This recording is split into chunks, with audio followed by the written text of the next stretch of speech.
इस वीडियो में जो ट्रेडिंग ऐप, लॉजिक इंडिकेटर और प्रॉफिट लॉस दिखाए गए हैं, वो सिर्फ एजुकेशन और लर्निंग के लिए हैं। ये सिर्फ एक सिमुलेशन है। हम सभी दर्शकों से निवेदन करते हैं कि इन ट्रेड्स को कॉपी न करें। ऑप्शन ट्रेडिंग में हमेशा नुकसान का रिस्क होता है। कोई भी ट्रेड करने से पहले अपने फाइनेंशियल एडवाइजर से सलाह जरूर लें। ऑलराइट, सो ये आपकी अभी एग्जिस्टिंग एल्गो की स्ट्रेटजी है जो आप देख रहे हैं चार्ट पे, जो आज आपने ट्रेड किया होगा। और ये अभी नई मॉडिफाइड अपडेटेड स्ट्रेटजीज हैं जो अभी अपडेट हो गई हैं। अब इसको अपडेट करने के लिए आपको क्या करना है, नई फाइल का वेट नहीं करना है, अपने लॉगिन शीट पे जाना है। यहाँ पे जो ये लिंक दिखता है इस पे क्लिक करना है, आप पहुंच जाएंगे उस डाउनलोड फोल्डर में। वहां से आपको एक फाइल डाउनलोड करनी है, वो है वन टाइम अपडेट EXE। ठीक है, उसका नाम है one time update file EXE। उसको डाउनलोड करेंगे आप तो आपको इसी फोल्डर में जिसमें आपके फाइल्स पड़ी हुई हैं 16.5 और एक्सेल फाइल पड़ी हुई है, उसमें आपको इसको पेस्ट कर देना है सिंपली। ठीक है, ये one time run update file आ जाएगी। इसको आप क्लिक करेंगे, रन करेंगे। ठीक है, कि आपको मैसेज देगा कि ये फाइल को अपडेट कर रहा है, अपडेटिंग द एप्लीकेशन, राइट। ये फाइल को अपडेट करेगा और थोड़ी देर में, कुछ सेकंड्स में, ये आपकी फाइल अपडेट हो जाएगी। आपकी एप्लीकेशन फाइल को रिप्लेस नहीं करना पड़ेगा। ठीक है, आप एग्जिट कर देंगे, ये क्लोज हो जाएगा। अब आपका एल्गो और फाइल अपडेट हो चुकी है। ठीक है, इस तरीके से आप अपने एल्गो को अपडेट कर सकते हैं। इसमें वो एरर भी फिक्स कर दी है जो सेंसेक्स में प्राइस अपडेट नहीं हो रहा था, LTP अपडेट नहीं हो रहा था, क्योंकि सेंसेक्स का जो सिंबल है उसमें जो उसका डेट है उसका फॉर्मेट चेंज कर दिया है ब्रोकर्स ने। तो वो समय समय पे अपडेट करते रहते हैं, उसको मैंने चेंज करके अपडेट कर दिया है, तो वो भी इसमें फिक्स हो जाएगा। बाकी के जो भी बग्स होंगे वो भी इससे अपडेट हो जाएगा। ठीक है, एक बार उसको रन करके उसको डिलीट कर दीजिए, दोबारा उसको रन करने की आपको ज़रूरत नहीं है। ठीक है, all the very best, thank you.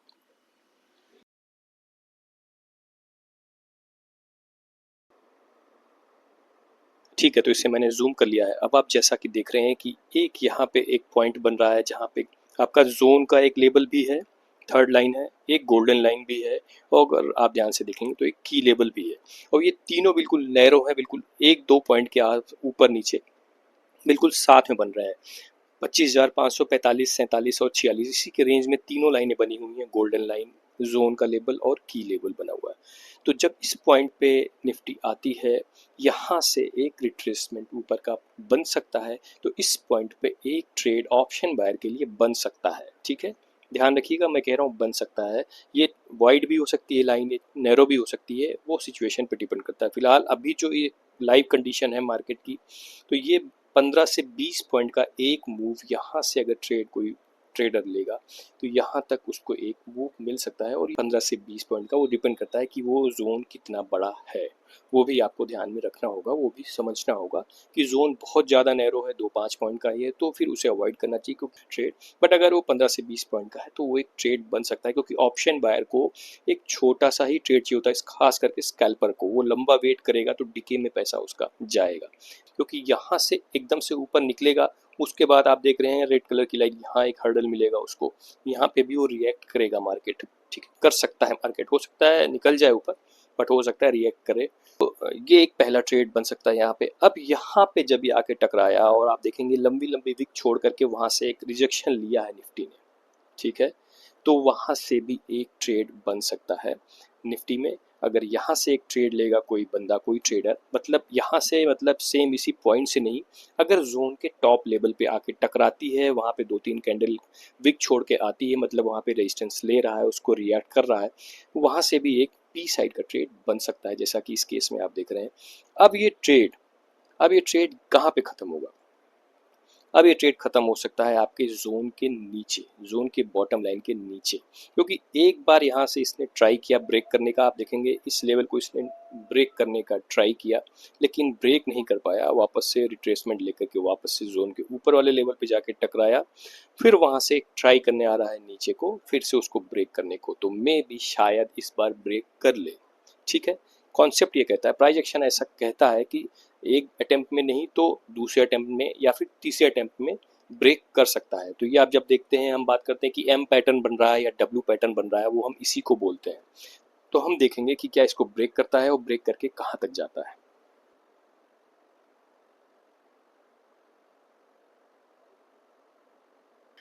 ठीक है, जैसा कि आपने देखा, इसने जोन के थर्ड लाइन को भी ब्रेक किया, गोल्डन लाइन को भी ब्रेक किया, उसके बाद जोन के बॉटम लाइन को ब्रेक करके उसके नीचे जा रहा है। अब यहाँ पे क्या एक ट्रेड बनता है मेरे कॉन्सेप्ट के हिसाब से या मेरे प्लानिंग के हिसाब से, मैं अपनी प्लानिंग बता रहा हूँ कि यहाँ पे अब एक ट्रेड नहीं बनता जब तक ये निफ्टी वापस इस नीचे वाले बॉटम जो एक जोन का लेवल आपको दिख रहा है 25,524 उस पे ना आके टकराए।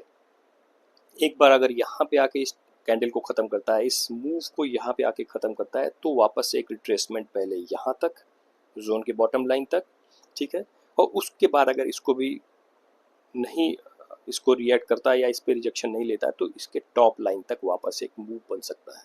तो ये मूव जब यहाँ पे आएगा तो यहाँ से एक वापस से एक सी साइड का ट्रेड यहाँ पे बन सकता है, ठीक है।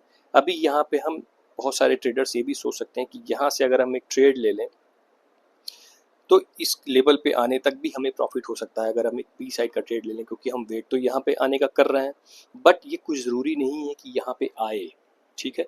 मेरे हिसाब से चांसेस इसके ये हैं कि जब ये यहाँ पे आ जाएगा तो यहाँ से एक रिट्रेसमेंट वापस को यहाँ को मिल सकता है, उसके चांसेस ज़्यादा बनते हैं बशर्ते इसके कि ये यहाँ पे आए ही आए, कि यहाँ से वापस जा भी सकता है या फंस भी सकता है। देखेंगे कि क्या रिएक्शन यहाँ पे रहता है, ठीक है।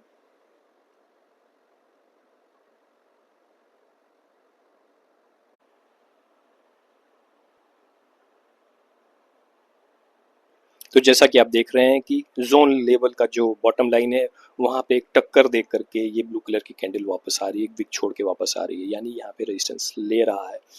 तो पॉसिबिलिटी इस चीज़ की बनती है नीचे वाला जो की लेवल है उस लेवल तक एक बार ये जाए टच करे, वहाँ से वापस एक रिट्रेसमेंट ऊपर को आ सकता है, ठीक है। तो मुझे ऐसा लग रहा है, देखिए एग्जैक्टली वहाँ से रिजेक्शन लेके नीचे आ रहा है। अब आगे देखते हैं कि क्या इसको ब्रेक करेगा, ऊपर चला जाएगा या नीचे वापस टकराएगा इसमें। ठीक है, नेक्स्ट कैंडल बन रही है, देखते हैं, क्योंकि जो इससे प्रीवियस कैंडल है अगर आप देखेंगे उसमें विक बिल्कुल ज़रा सी है या फिर ना के बराबर, इसका मतलब बायर्स उस कैंडल में मजबूत थे। वो कोशिश कर रहे थे उस जोन के लेवल को तोड़ के ऊपर जाने की। कॉन्सेप्ट आप कैंडल को भी समझिए, कैंडल देखिए क्या कह रहा है कि एक बड़ी अच्छी कैंडल है, ठीक कैंडल है, ऊपर से विक बिल्कुल ना के बराबर है या फिर शायद बिल्कुल ऊपर close is equal to high है, तो एक मजबूत कैंडल थी बायर्स के साइड से। और अभी आप देखेंगे कि शायद ब्रेक कर रही है, बट मुझे ऐसा लगता है कि नीचे आना चाहिए। नहीं, बिल्कुल नहीं, ऊपर नहीं जाना है, रिवर्स रिवर्स रिवर्स। देखते हैं कैंडल मेरी बात मानती है या अपनी मनमर्जी करते हुए ऊपर को ही जाती है, ये देखना पड़ेगा। और लगता है कैंडल ने मेरी बात सुन ली है, वो हल्की सी रेड हो रही है और नीचे विक बन रहा है, तो शायद मेरी बात मान ले। एंड यस, जैसा कि आपने देखा कैंडल ने मेरी बात सुन ली और एग्जैक्टली वहीं से रिजेक्शन लिया जोन के बॉटम लाइन से, और एक रेड कैंडल बन रही है, वापस नीचे आ रही है। तो देखते हैं क्या ये नीचे वाले की लेवल को जाएगी टच करने या यहाँ से फिर से वापस ऊपर जाए। एक दो कैंडल तक तो मेरी बात सुनी, उसके बाद वो अपनी चाल पे ही चली गई और उसको ब्रेक करके वापस से ऊपर चली ही गई। वही मैं कह रहा था कि यहाँ से एक ट्रेड लेना थोड़ा सा रिस्की हो सकता है कि कोई ज़रूरी नहीं कि बॉटम लाइन पे आगे टच करे ही करे, और ये एक लॉस का ट्रेड हो सकता था। ऑप्शन सेलर के लिए एक ट्रेड हो सकता है कि यहाँ पे डीके का थोड़ा सा फ़ायदा मिल सकता है, लेकिन बायर्स के लिए ये एक लॉस वाला ट्रेड हो सकता था। इसीलिए अब देखेंगे कि ये वापस से यहाँ पे जा कर के, जैसा कि इसने यहाँ पे पहले रिजेक्शन लिया था, क्या वापस यहाँ पर रिजेक्शन लेकर के वापस आता है। अगर यहाँ से रिजेक्शन लेकर के वापस आता है तो फिर मुझे लगता है कि उस मूव में ये नीचे वाले इस की लेवल को टच करने एक बार को आएगा। तो अभी कोई ट्रेड मेरी नज़र में नहीं बन रहा है यहाँ से। बहुत से ट्रेडर यहाँ पे ट्रेड ले सकते हैं कि एक कैंडल बन रही है तो हम, अगर हमें वापस इस जोन के ऊपर लाइन पे टच करना है, वहाँ तक जाने का वेट करना है, तो एक सी साइड का ट्रेड लेकर के प्रॉफिट कमा सकते हैं। बट ये अगेंस्ट भी जा सकता है, ये इस जोन के बीच में ट्रैप होकर भी फंस सकती है और डीके में लॉस भी हो सकता है। तो इसलिए इन बिटवीन ट्रेड मैं प्रेफर नहीं करता। ये आपका कॉन्सेप्ट हो सकता है। मैं वेट करूंगा, अगर इस टक्कर पे जाती है, यहाँ पे टकराती है, वापस से एक दो कैंडल विक छोड़ के वापस नीचे आती है, सेंटर लाइन के नीचे आती है, तो मैं यहाँ पे एक इनिशिएट करना चाहूँगा पी साइड का ट्रेड के लेवल के लिए, इस की लेवल तक के लिए, ठीक है। और ठीक है, जैसा आप देख रहे हैं, जो मैं कह रहा था कि वापस से उस जोन के हायर लेवल पे जाके एग्जैक्टली प्रिसाइसली वहीं से रिजेक्शन लिया और वापस नीचे को आ रही है कैंडल। तो क्या यहाँ पे एक डाउन साइड का ट्रेड बनता है नीचे वाले जोन के लाइन तक? जैसा कि मैं पहले बोल रहा था, मेरे हिसाब से एक ट्रेड यहाँ पे बन सकता है। तो देखा आपने सेकेंड अटेम्प्ट में जब ये यहाँ से आई तो नीचे वाले की लेवल पे जाके इसने टच किया। तो जो मैं फर्स्ट मूव में प्लान कर रहा था, फर्स्ट अटेम्प्ट में इसने नहीं किया, यहाँ से वापस रिट्रेसमेंट गया और उसी जोन लेवल से जब रेजिस्टेंस मिलता है, दोबारा मिलता है, पहली बार यहाँ से मिला, दोबारा यहाँ से मिला, तो थोड़ा सा स्ट्रॉन्ग चांसेस बन जाते हैं कि वो मूव नीचे को आ सकता है, ऊपर रेजिस्टेंस मिल रहा है। और देखिए सेकेंड अटेम्प्ट में इसको तोड़ा और नीचे की लेवल पे आके अभी मार्केट रुकी हुई है। So this is how price action works.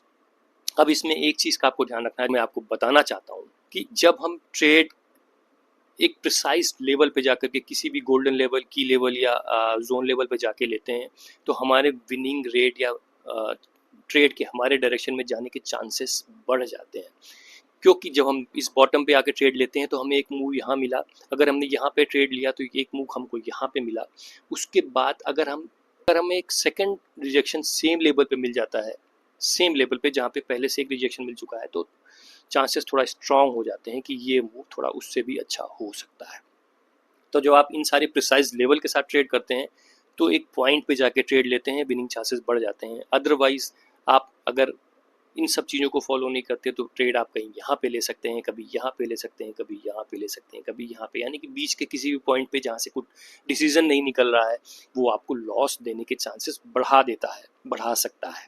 अब इसमें कई तरह के ट्रेडर हो सकते हैं, कुछ ट्रेडर ट्रेड यहाँ पे लेंगे, कुछ ट्रेडर्स ट्रेड यहाँ पे लेंगे, कुछ यहाँ पे लेंगे, कुछ यहाँ पे लेंगे। ये ट्रेड का कॉन्सेप्ट गलत नहीं है, वो बिल्कुल सही है। बस पॉइंट ये है, ज़रूरी ये है कि उसी पॉइंट्स को, उसी प्रोसेस को आप फॉलो करें सीरियसली लंबे टाइम तक, उसको प्रैक्टिस करें पेपर मोड में। आप ये डिसाइड कर लें कि मैं ट्रेड इसी पॉइंट पे लूँगा, जब भी मुझे इस पॉइंट पे ट्रेड मिलेगा तो मैं ट्रेड लूँगा। एक डिसिप्लिन बनाएं, एक रूल बनाएं। तो बहुत सारी स्टडीज़ को एक साथ बल्क में टेस्ट करेंगे तो आप डिसाइड नहीं कर पाएंगे आपको करना क्या है। एक कॉन्सेप्ट रखिए, डिसिप्लिन रखिए, उसको फॉलो करते रहिए कि ये मेरा डिसीजन है कि मैं ट्रेड यहीं पे लूँगा। और जब आपके पेपर मोड में या सिमुलेशन मोड में आपको 10 में से 7 बार सक्सेस मिलने लगे, तब आप उसको रियल टाइम में या रियल लाइफ में या रियल ट्रेड में कन्वर्ट करने की धीमे धीमे कोशिश कीजिए। ठीक है, तो दूसरों को ट्रेड्स को कॉपी मत कीजिए, एक डिसिप्लिन बनाइए, एक सेट ऑफ रूल बनाइए कि मैं ट्रेड यहीं पे लूँगा, इसी को पेनिट्रेट करूँगा, तो सक्सेस ज़रूर मिलेगी। So this is all the very best, thank you.